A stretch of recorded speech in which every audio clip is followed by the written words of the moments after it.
ఓం నమో భగవతే శ్రీరమణాయ. అందరికీ నమస్కారం అండి. విచారణ అన్నది ఎలా చేయాలి అనేది ఈ వీడియో అండి. మనం విచారణ అంటే ఎలా చేయాలో ఈ వీడియోలో తెలుసుకుందాం. భక్తి మార్గానికైనా ధ్యాన మార్గానికైనా ధ్యానం చేస్తూ ఇలా కుండలిని అనే జాగృతం అవ్వడానికి అయినా ఇలా ఏ విషయమైనా సరే అందులో విచారణ అనేది ఏ విధంగా ఉంటుంది అని అంటే ధ్యాన మార్గానికైతే ఆలోచనలు రాకుండా చేసుకోవటం అనేది చెప్పుకుంటాము. ఇలా భక్తి మార్గము అయినా సరే మనకి ఎన్నో దేవుళ్ళు చాలా రూపాలతో ఉన్న రూపాలని మనం కొలుచుకుంటాము. అది కూడా ఎన్నెన్నో విధాల పూజలు వాటి విధి విధానాలతోనే పూజలు వాటి విషయాలు కానీ ఉంటాయన్నమాట. అయితే భక్తి విధానంలో ఈ పూజా విధానం ఎందుకు వచ్చింది, ఇలా చేస్తే ఏం జరుగుతుంది అనేది విచారణలోకి వస్తుందన్నమాట. అది భక్తి మార్గంలో ఉన్న విశేషం. ఇంకా కుండలిని జాగృతం అని అంటూ ఉంటారు కదా, అది కూడా ఈ విచారణ మార్గంలోనే అలా ధ్యాన మార్గంతో చేసుకొని కూర్చుని కుండలిని జాగృతం చేసుకోవడం అనేది అదొక పద్ధతి, గురువులు చెప్తారు అది. కానీ ఈ విచారణ మార్గంతో కూడా జ్ఞాన విచారణతో కూడా మనం ఇలా కుండలిని జాగృతం అయిందా లేదా అని కూడా విచారణ ద్వారానే తెలుసుకోవచ్చు అన్నమాట. అది ఎలా అంటే కుండలిని అనేది మనకి ఒక పాము ఆకారంగా చెప్తారు కదా గురువులు అనేది. మనం చూసే ఉంటాం కదా యూట్యూబ్లో ఎలా ఏ విధానం అని కొన్ని వీడియోస్లో చూపించి చెప్తూ ఉంటారు అని వారి అనుభవాలలో వాళ్ళు చెప్తూనే ఉంటారు. కుండలిని అనేది ఒక పాము ఆకారం కాబట్టి ఒక సర్పము అంటే ఇలా ఎన్నో చుట్టలు చేసుకుని ఉంటుంది, అది కిందికి ఉంటుంది అని చెప్తారు మనకి గురువులు అనేది ఇది చెప్తారనమాట. ఇలా కిందికి ఉండటం అనేది మనకు భూమిపై ఏవేవైతే విషయాలు ఉంటాయో ఆ విషయాలనే మనం పట్టుకుని ఉన్నాము అని అర్థం. ఆ విషయాలను ఎప్పుడైతే మనం వదలటం అనేది మొదలు పెడితే అది అనేది పైకి లేస్తుంది అని అర్థం. ఆ పాము ఆకారం అన్నది పైకి లేస్తుంది అని చెప్తారు. అది ఆ ఆలోచనలు అవి కింద ఆలోచనలు వదలటం ఎప్పుడైతే మొదలు పెడితే అది అప్పుడు పైకి లేవటం అనేది జరుగుతుంది అనేది మనకి ఇక్కడ విచారణలో తెలుస్తుందన్నమాట. అయితే మనకి కింద విషయాలు వదలటం అనేది కూడా ఎలా అనేది కూడా మనకి ఒక ప్రశ్న వస్తుంది కదా. చెప్పడం అయితే చెప్తారో అది అర్థమయ్యేలాగా చెప్పండి అని కూడా అనుకోవచ్చు. అది ఇప్పుడు ఏ విధంగా అనేది తెలుసుకుందాం. ఇప్పుడు మనం ఉదాహరణకి మనం బజారుకు వెళ్ళామనుకోండి, ఏదైనా ఒక వస్తువు కొన్నాము, దానికి కొంత డబ్బు చెల్లించి ఆ వస్తువు తీసుకున్నాము. అయితే దాన్ని కొద్దిగా ధర తక్కువకి బేరమాడి తెచ్చుకున్నాం అనుకోండి. తెచ్చుకోవడంలో అక్కడ అమ్మేవారు ఎక్కువ డబ్బులకి అమ్మేశారు, మనం తక్కువకి అడిగినా వాళ్ళు ఇవ్వలేదు. అయినప్పటికీ మనం బేరమాడే విషయంలో చుట్టూ పోల్చుకుంటాం అన్నమాట. ఇతరులు చాలా తెలివిగా బేరమాడి ఆ వస్తువుని చాలా తక్కువకి తెచ్చుకున్నారు, నేను కూడా ఆ వస్తువుని చాలా తక్కువ ధరకు అడిగి తీసుకోవాలి అని అనుకుంటున్నాను. అంటే నేను చాలా తెలివైన దాన్ని అనే కావచ్చు, తెలివైన వాడిని అని అనిపించుకోవడము కావచ్చు. అలాగా ఫస్ట్ మనకు ఒక ఆలోచన వస్తుందన్నమాట. ఇది ఇంతకే ఇస్తారా, ఇంతకి ఇవ్వరా అనేది ఒక బేరం ఆడటం అనేది మనకి ఆ వస్తువు కొనడంలో తెలుస్తుంది.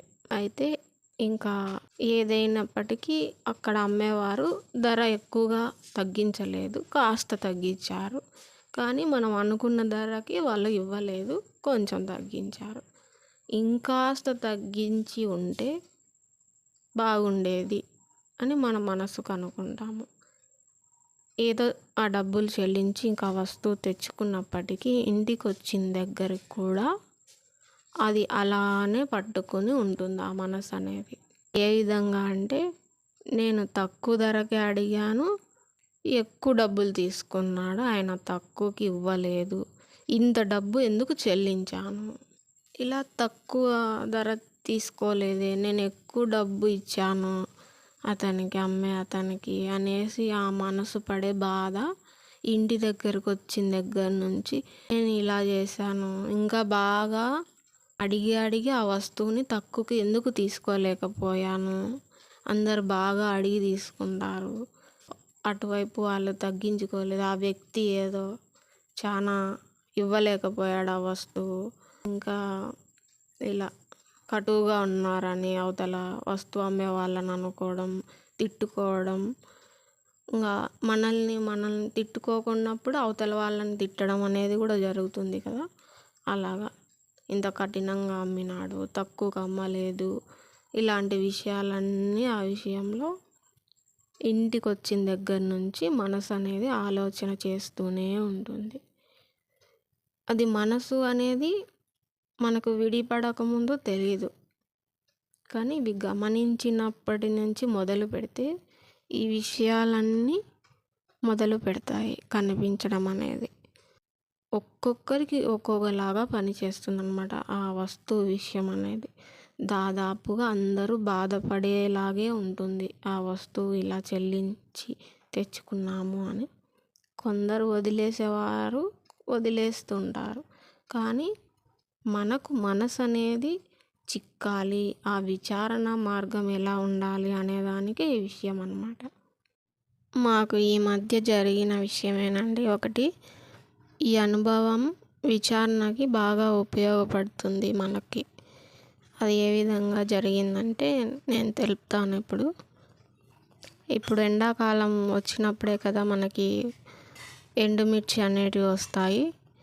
అలా తక్కువ ధరకి వచ్చినప్పుడు తెలిసిన వాళ్ళు అందరూ తీసుకుంటారనమాట. ఇక్కడ మన పక్కన వాళ్ళ ఇట్లా ఎండుమిర్చి వచ్చాయి అంటే ఒట్టి మిరపకాయలు వచ్చాయి అని చెప్తారనమాట. ఒకరికొకరికి తెలుసుకునే లోపల కొంతమంది తీసుకుని వెళ్ళిపోతూ ఉంటారు. ఇక్కడ మా ఇంటి దగ్గర వాళ్ళకి వీళ్ళకి తెలిసే లోపల మా దాకా కూడా వచ్చింది ఈ విషయము. ఎండుమిర్చి ఇలా తెచ్చుకుంటారా, చాలా తక్కువ ధరకే వచ్చాయి అని మాకు తెలిసిన వాళ్ళు చెప్పారనమాట. మేము ఆలోచించుకొని బయలుదేరి వెళ్ళే లోపలే ఇంకొక ఆమె కొన్ని కేజీలు అలా ఉంటే సగం మూట దాకా అలా వేయించుకుని వెళ్ళిపోయిందంట. మేము వెళ్ళేసరికి అయిపోయాయి అన్నమాట. సరేలే, ఇంకా ఆమె ముందే తీసుకొని వెళ్ళడం వల్ల మనకి లేవు కదా, సరేలే అనుకుని వదిలేసామన్నమాట. ఇది ఇలా ఉండగా ఇక 2-3 రోజుల తర్వాత మాకు మా ఇంటి దగ్గరికి కొద్ది దూరంలో ఒక గుడి ఉందన్నమాట. అక్కడికి ఇంకా పల్లె నుంచి వచ్చి ఇక్కడ టౌన్ కదా అనేసి ఒకతను ఒట్టి మిరపకాయలు అమ్మేకి వచ్చాడనమాట. మేము బజారుకి వెళ్ళే సమయానికి కొద్దిగానే చూసాము, అక్కడ అన్నీ అయిపోయాయి అన్నమాట. కొద్దిగా ఉన్నాయి అప్పటికే. ఇంకొక ఆమె అప్పటికే ఒక 6 కేజీలు అలా వేయించుకుని ఉంటుందన్నమాట. అంటే మనకి కొద్దిగా ఉన్నాయి కదా, 1 కేజీ అంటే 1 కిలో అట్లా వేయించుకుందాము అని మేము కూడా ఆగాము. సరేలే, ఆమె తీసుకున్న తర్వాత మనకి మిగులుతాయి కదా 1 కిలో దాకా అని అనుకున్నాము. కానీ ఆమె వేయించుకుంటుంది అలానే వేయించుకుంటుంది. అవతల ఆమె వచ్చింది, కనీసం మనం ఇలా తీసుకుంటున్నాము 6 కేజీల దాకా 6 కిలోల దాకా అని అనుకుంటుంది. కానీ ఆమె వచ్చింది కదా, ఆమెకి 1 కిలో దాకా ఉంటాయో ఉండవో అని కూడా ఆమె ఆలోచించటం లేదు. వేయించుకుంటుంది. తర్వాత చూద్దాంలే, మనకి అవుతాయి కదా, ఊరికే కంగారు పడడం, అయిపోతాయేమో, మనకి ఉండవేమో అని ఇలాంటి ఆలోచనలే కదా మన మనసు చేసేదని ఊరికే అలా చూస్తూ ఉన్నామన్నమాట. ఆమె తెలుసు, ఒక మనసు అనేది ఎలా చేస్తుందనేది మనకు తెలుసు కాబట్టి ఆమె అలా వేయించుకుంటుంది. ఇంకా 6 కేజీలకి తగ్గట్టుగా ప్రవర్తిస్తుందనమాట. ఒక కేజీకి ఎంత కొసరొస్తుంది అన్నట్లు మామూలుగా కొంచెం కొసరు తీసుకుంటాం కదా, అలా ఇన్ని కేజీలు తీసుకుంటున్నా, నాకు కొసరు ఉండాలని ఒక సైడ్ మాట్లాడుతుంది, తీసుకుంటుంది కొసరు అనేది. ఇక్కడ 1 కిలో దాకా వస్తాయో లేదో అనేది లేదనమాట ఆమెకి. నేను కొసరు వేయించుకుంటున్నాను, నేను ఇన్ని తీసుకుంటున్నాను, అదే ఆమె ఆలోచన. ఇంత లోపల వాళ్ళ ఆయన వచ్చారనమాట. బైక్లో వచ్చారు. డబ్బులు తీసుకొని రమ్మని చెప్పి పంపినట్టుందామా. తీసుకొని వచ్చేసరికి తర్వాత ఆయన మాట్లాడాడనమాట. ఇలా పక్కన పల్లెలో ఉన్నారు కదా, ఏం పేరు అబ్బాయిని అతన్ని అడిగి ఆ పేరు వివరాలన్నీ కనుక్కున్న తర్వాత, ఓహో ఆ ఏరియానే మీరుండేది, ఇలా ఆ పక్కన పల్లెలోనే మాకు తెలిసిన వాళ్ళు కానిస్టేబుల్ అక్కడ ఉన్నారు, వర్క్ చేస్తారు అది ఆ పక్కన. ఆ ఒట్టి మిరపకాయల అమ్మే అతనితో మా భర్త వచ్చి మాట్లాడుతున్నాడనమాట. అక్కడ వర్క్ చేస్తున్నాడు, మాకు తెలిసిన ఆయన, మాకు బంధువులే అనేసి మాట్లాడుతున్నాడు. ఇతన్ని ఇలా ఆ ఒట్టి మిరపకాయలు అమ్మే అతనితో మా భర్త మాట్లాడుతూ ఉంటే, ఇదే సందు అనేసి ఆమంగా అన్నీ కొసర్లు తీసుకుంటూనే ఉంది. ఆ ఒట్టి మిరపకాయలన్నీ ఇంకా మాటల్లో పెట్టేశారు. బంధువులు అని చెప్పేసరికి కానిస్టేబుల్ అని, ఆ అమ్మే అబ్బాయి ఏమో ఇంకా సార్ అని పిలిచేసరికి ఇంకా ఆమె కొంచెం ఇంకా ఒక రెస్పెక్ట్ వచ్చింది కదా అన్నట్లు కూడా ప్రవర్తించింది. అలా కొసర్లు తీసుకుంటూ 1 కిలో దాకా అంతా సంచిలోకి వేసుకుంటుంది, అలానే వేసుకుంటుంది. నేను అలానే చూస్తున్నాను, కానీ ఆమె నన్ను పట్టించుకోకుండా అలానే వేసుకుంటూనే ఉంది. మామూలుగా డబ్బులు లేని పరిస్థితిలో, లేదంటే డబ్బులు లేని వాళ్ళు అలా చేస్తే ఒక అర్థం ఉంటుంది. కానీ ఆమె చాలా బాగానే ఉన్నవారిలాగానే ఉంది. సగం సంచి దాకా ఒట్టి మిరపకాయలు తీసుకుంది. నాకు ఉంటాయో ఉండవో అని నేను అమ్మే అతన్ని అంటూ ఉంటే, అవుతాయిలే అని అతని తరపున ఆమె నాకే సమాధానం చెప్తుంది. కానీ అవి పూర్తిగా కిలో దాకా అయితే ఉండవు, మళ్ళీ రేపు వస్తాయిలే అని అతని తరపున ఆమెనే సమాధానం చెప్తుంది. ఇలా దీన్ని బట్టించి మనం ఏమర్థం చేసుకోవాలి ఇక్కడ? ఈ విషయాన్నే విచారణగా తీసుకుని ఈ కింద విషయాలు నేనే తెలివైన దానిలాగా ఆమె ఒట్టి మిరపకాయలన్నీ కొసర్లు తీసుకుంటుంది, అలా చేస్తుంది. ఇంకా ఒక విషయం ఏంటంటే, ఆ అమ్మే అతనిది ఆ సంచి లాస్ట్ చివరన ఉన్న సంచిలోనే వేయించి ఇచ్చి పంపాలని అందులోనే వేశాడనమాట, ఆ సంచిలో.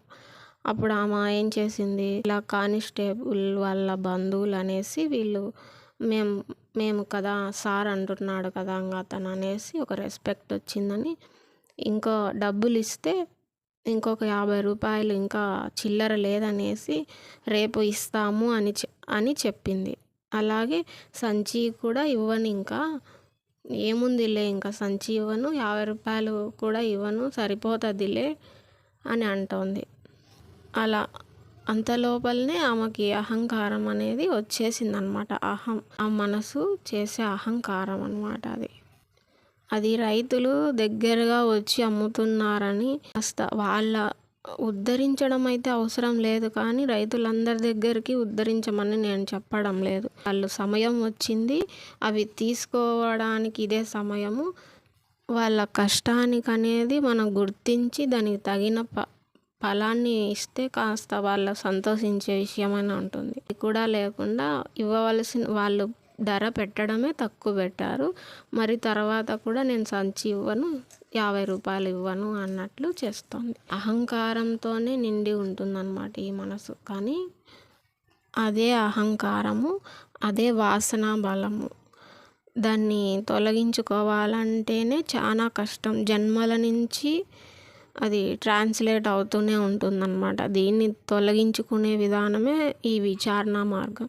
ఇందులో ఏముంది తొలగించుకోవడానికి అని అంటే, నేను పచ్చిమిరపకాయల చెట్టు వేసినప్పుడు అవి 2, 3 నెలలు అయినప్పటికీ దానికి పురుగు పట్టి, అది పట్టి ఎంతో జాగ్రత్తగా నీళ్లు పట్టి పెంచి పెడితే కానీ అది 3 నెలలు, 4 నెలల తర్వాత కూడా అవి పండు మిరపకాయలు అయిన తర్వాత మళ్ళీ ఎండు మిరపకాయలాగా ఎండబెట్టి మళ్ళీ దాన్ని చక్కగా కాపాడుకొని తీసుకొచ్చి అమ్మాలి వాళ్ళు. ఎంతో కష్టం ఉంటుంది అందులో. మళ్ళీ ఆ ఒట్టి మిరపకాయలు తీసుకురావడంలో మంటగా కూడా ఉంటుంది. ఇవన్నీ పోల్చుకుంటే మనం చేసేది ఎంత అని తెలుసుకున్నా కూడా మనకి కాస్తైనా ఒక అర్థం అనేది ఉంటుంది. అదొక విషయం. అలా అర్థం చేసుకుని రైతుల్ని ఇలా ప్రవర్తించితే అదొక విషయం. కానీ ఇలా అరమూట దాకా తీసుకుందామా 6 కేజీలలా, మళ్ళీ రేపు కూడా వస్తాను, మళ్ళీ ఒక అరమూట దాకా తీసుకెళ్తాను అని అంటుందన్నమాట. సరే ఏం చేస్తుందామా వాళ్ళ ఫ్యామిలీ కోసం ఒక చీమలాగా 6 నెలలు, సంవత్సరం ఒక బత్యాన్ని తెచ్చుకున్నట్లు తీసుకుంటుందా? సరే డబ్బులు ఉన్నాయి, ముందుగానే తీసుకెళ్తుంది, ఓకే. అయితే తీసుకున్నప్పటికీ కేజీలే తీసుకుంటుంది. మళ్ళీ కొసరెందుకు? కొసరు వేయించుకుంటుంది. సరే అవతల వ్యక్తి వచ్చింది, 1 కేజీ దాకా ఉన్నాయని కూడా ఆలోచన లేదు. ఇది ఆమెను తిట్టడం కాదు, అది ఎందుకు ఇలా ప్రవర్తించుతున్నాము అని మనల్ని మనం ఆమెలో ఆలోచించుకొని ఆ ప్లేస్లో మనల్ని ఊహించుకొని అర్థం చేసుకుంటే, నేను బాగా తక్కువ ధరకే తీసుకుంటున్నానని ఆమె అహంకారం అన్నమాట. ఇంకా కొసరు తీసుకుంటున్నాననేది అహంకారం. ఇంకా ఆ చుట్టుపక్కల వాళ్ళకి ఈమె తెచ్చుకునేది ఏదన్నా విషయం, వట్టి మిరపకాయలు, నీకు తెలీదా నేను చూసి తెచ్చుకున్నాను, నువ్వు ఇంకా ఇక్కడే ఉన్నావా అని కూడా చెప్పుకునే ఒక ఎంతో అహంకారం అన్నమాట. ఇలా ఈ కొసరు అనేది తీసుకోవడంలో ఉన్న అహంకారము వదిలిపెట్టచ్చు. సరే అవతల వాళ్ళు వచ్చారు కదా, ఇంకో కేజీ ఏమన్నా తీసుకుంటారేమో, నేను రేపు కూడా వచ్చి తీసుకుంటున్నాను అని వదలటం కూడా అదొక విచారణ. నాకే కావాలి అనేదే స్వార్థం. ఆ స్వార్థము వదిలే సమయం వచ్చినప్పుడే మనం బాగుపడడం అనేది జరుగుతుంది. వదలాలి. ఇక్కడ ఈ నీకు కావలసినంత తీసుకో, అవతల వాళ్ళకి కావాల్సినంత లేకుండా దోచుకొని తీసుకొని జీవించడం అనేదే మన వాసనా బలంగా జన్మల నుంచి వస్తూ ఉంటుంది. నేనైతే చూస్తూ ఉన్నాను, ఇవన్నీ విచారణలో అర్థమయ్యాయి కాబట్టి ఒక మనసు చేసే పని కదా ఇది అని అర్థమయ్యి నేను చూస్తూ ఉన్నాను. ఏ అలజడి లేకుండా ఉన్న దగ్గరికే తీసుకోవాలి ఇంకా వట్టి మిరపకాయలు అని అనుకున్నాను. నేను మాత్రం ఉన్న దగ్గరికి తీసుకుని వెళ్దాంలే, ఏం జరుగుతుందో చూద్దాం. ఇదంతా ఒక మనసు చేసే ఒక మాయా ప్రపంచము అని నేను సాక్షిగా అలా చూస్తూ ఉన్నానన్నమాట. అయినప్పటికీ అవి కేజీ దగ్గరకు కూడా రాలేదు, నాకు కొసరు అడగటానికి లేవు. అయినప్పటికీ నేను ఏమీ అలజడి చెందలేదు. ఎందుకంటే అది ఏదైతే జరగవలసినది జరగాలని ఉంటుందో అలానే జరుగుతుంది. ఒకవేళ రేపు వస్తానని అతను అంటున్నాడు కాబట్టి మనం కూడా రేపు వచ్చి తీసుకోవచ్చు. ఇంకా ఇక్కడ నాకు కేజీ దగ్గరికి లేవు అనే బాధ అంటారా? నేను అలా సాక్షిగా చూస్తూ ఉన్నాను. అలా కొసరు లేదని ఏ అలజడి లేదు. ఎందుకని అలజడి చెందాలి? ఏదైతే జరగాలని ఉంటుందో అదే జరుగుతుంది. అనగా మనకి ఎంత రావాలని రాసిపెట్టి ఉంటే అంతే ప్రాప్తిస్తుంది, అంతే. నాకు ఇది రాలేదు, నాకు రావలసినది ఆమె కొసరు లాగేసుకుంది, ఆమెకు తెలివి లేదా, ఎందుకు ఇలా చేస్తారు, ఇవన్నీ తెలియని ప్రశ్నలే అన్నమాట. అలా కాదు, మనకు రావాల్సినదే వస్తుందనేది మన నిశ్చలమైన దానికి మనకు గుర్తు. ఇక ఒకవేళ ఆమె స్థితిలోనే మనం ఉంటే కనుక ఆ వాసనలను తొలగించుకునే ప్రయత్నం చేయడమే విచారణ మార్గము. ఏమిటంటే మన గుణాలు పక్కన వాళ్ళకు తెలియకపోయినా మనం ఏం చేస్తున్నాం అనేది మనకు ఖచ్చితంగా అర్థమవుతుంది. ఏదైనా తీసుకోవాలి, ఇది నాకు కావాలి అని అది మనసు అడిగే విధానాలు ఉంటాయి కదా, నేను ఇది చేసే తీరుతాను అని కొన్ని బంధించి వేస్తుందన్నమాట. అది వాసనా బలాలతో. అలా విచారణతో ఇలాంటి అన్నీ మనం తొలగించుకునే ప్రయత్నమే విచారణ. ఓం నమో భగవతే శ్రీరమణాయ.